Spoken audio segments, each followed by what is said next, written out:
Hi, welcome to Prajagalam. మీకు ఒక అందమైన కథ లాంటి నిజం చెప్పాలి.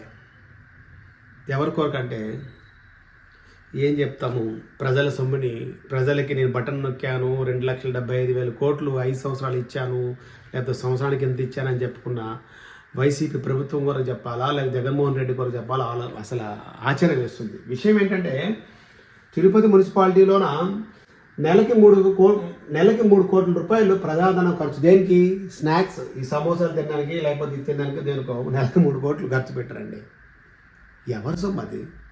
మీరు ఎందుకు బటన్ నొక్కారు? దీని కొరక ఒకసారి బాగా ఆలోచించే గమనించండి. ఇప్పుడు ఇంకో విషయం ఏంటంటే, ఒక ఎమ్మెల్యే, పులివెందుల ఎమ్మెల్యే జగన్మోహన్ రెడ్డికి సెక్యూరిటీ ఎంతమంది ఉన్నారు? 10 మంది సాయుధ గార్డులతో భద్రత కాన్వాయ్లో 2 అత్యాధిక ల్యాండ్ క్రూజర్లు, బుల్లెట్ ప్రూఫ్ కార్లు, 58 మందితో సెక్యూరిటీ, 2 ఎస్కార్ట్స్ బృందాలు, జెడ్ ప్లస్ భద్రత. అసలు ఎక్కడికి వెళ్తున్నారు? వెళ్తే బెంగళూరు వెళ్తారు, వెళ్తే కడప వెళ్తారు, లేకపోతే ఆడపల్లి ఉంటారు. ఎక్కడికి వెళ్ళినప్పుడు వీనికి ఇంతకుముందు మా పంచాయతీ, ఒక చిన్న పంచాయతీ 1300 ఓట్లు ఉంటే పోలేవి 850, 900 ఓట్లు అవుతాయి. వీనికి భద్రత ఎంతంట చూడండి, 986 మందితో, అంటే ఇంచుమించు 1000 మంది ఒక గ్రామం కానీ పంచాయతీ మొత్తం ఓటర్లు కానీ అంతమంది భద్రత కావాలి. ఒక ఎమ్మెల్యేకి అంతమంది భద్రత ఇస్తే మిగతా ఎమ్మెల్యేకి ఎంతమందికి ఇవ్వాలి? ఏంటి ఈయన బయటకు వచ్చి రోజు ప్రజల మధ్యలోకి వెళ్ళి తిరుగుతున్నాడు. ఒకవేళ పాదయాత్రకి వెళ్తే ఒక 400 మంది సెక్యూరిటీ ఆయన నిర్వహించుకుంటారు. 900 కాకపోతే 9,000 మందితో మీరు సెక్యూరిటీ నిర్వహించుకోవాలి మీ సొంత డబ్బుతో. ప్రభుత్వ ధనం కొరకు మళ్ళీ సుప్రీంకోర్టులోనో హైకోర్టులోనో వేసి నాకు భద్రత కరువైంది, భద్రత తక్కువైంది, నాకు ఇంతకుముందు ఏ భద్రతగా ఆ పొజిషన్ లేకపోతే అసెంబ్లీకి రాడు, ప్రతిపక్ష నాయకుడిగా ఉండాలంట, లేకపోతే రాడంట, లేకపోతే భద్రత లేకపోతే ఇప్పుడు కోర్టుకు వెళ్తాడంట. అంటే ఆయనకి మనం అనొచ్చు అనకూడదో తెలియదు, కానీ మతి భ్రమించిందా, లేకపోతే పక్కన్న సలహాలు ఇంకా పాటించి వీటి మీదకి వెళ్తున్నారా నాకు అర్థం కావట్లేదు.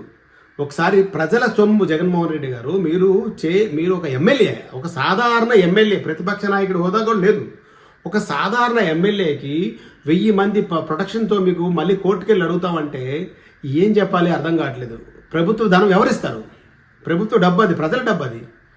మీకు ఎందుకు అంత సెక్యూరిటీ ఇవ్వాలి? ఒకవేళ మీరు కావాలంటే ఇంకో 10,000 మందితో మీరు సెక్యూరిటీ పెట్టుకొని, మీ డబ్బులు ఉన్నాయి కదా. మీ ప్రాణం మీద మీకే భయం, మీ ఇంటి వాళ్ళ మీద మీకే భయం ఉందేమో.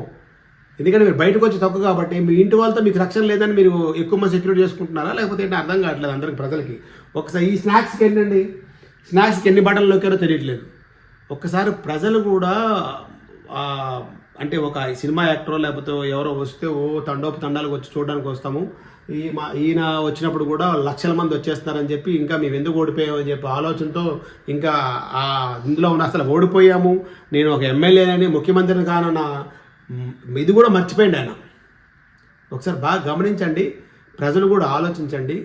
దీని మీద కోర్టులు కూడా ఒకసారి సవినయంగా కోర్టుల వారు క్షమించమని అడుగుతూ దీని మీద కూడా ఒకసారి ఆలోచిస్తారని కోరుకుంటున్నాను. నేను మీ దండపాటి కోటేశ్వర, అందరికీ నమస్కారం.